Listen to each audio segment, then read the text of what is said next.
Bumili po ako ng Yoglo Babe Beauty White Soap.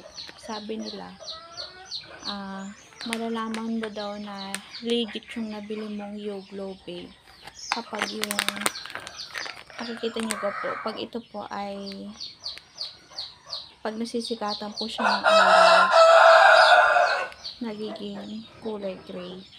Kaya titingnan po natin, lalabas po, nandito po ako sa loob ng bahay, lalabas po tayo ng bahay kung ari po, yan, kung magiging kulay gray po siya. Yan, ito po ang itsura niya. Saka, pag malaman niyo daw po na authentic po yung nabili ng Yoglo Babe, meron po siyang ganito. Signature po yan ng CEO po ng Yoglo Babe. Pag i-reflect nyo po siya, may makikita po kayong signature. Ito po. Kaya titingnan po natin kung legit po yung nabili po natin Yoglo Babe. Dito po natin titingnan kung magi-gray po siya paglabas po ng bahay.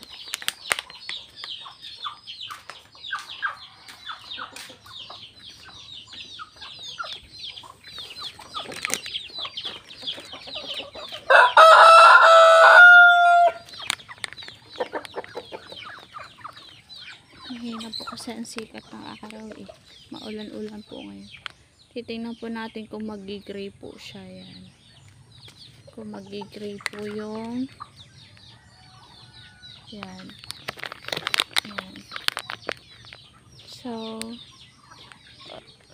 hindi po fake yung nabili po natin Yoglo Beauty White Soap na trending po sa TikTok.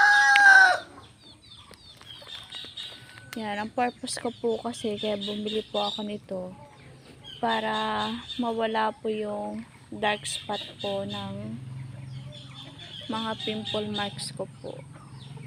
Makikita nyo po, yan, mga dark spot po ng pimple mark ko. Yan. Siya po ay, ang ingredients niya po ay niacinamide.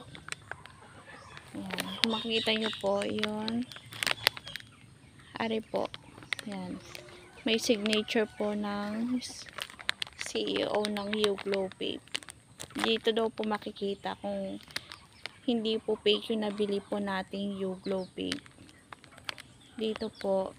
Yan po, yung ito po kulay yellow na to. Saka po itong pag nasisikatan po siya ng araw, titingnan nyo po are, paglabas niyo po ng bahay, kung pag nasa loob po kayo, hindi po siya kulay gray. Pag nasa labas po kayo, magiging kulay gray po siya pag nasisikatan ng araw. Yan.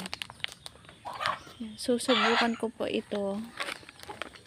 Titingnan ko po kung mawawala po yung mga dark spot po ng aking pimple marks. Yan, sabi po kasi din helps lighten acne marks. Nakaka-lighten daw po siya ng mga acne marks. Saka helps fight pimples. Kaya susubukan ko po kung talagang maalis po aring mga pimple marks ko po sa aking mukha. Po.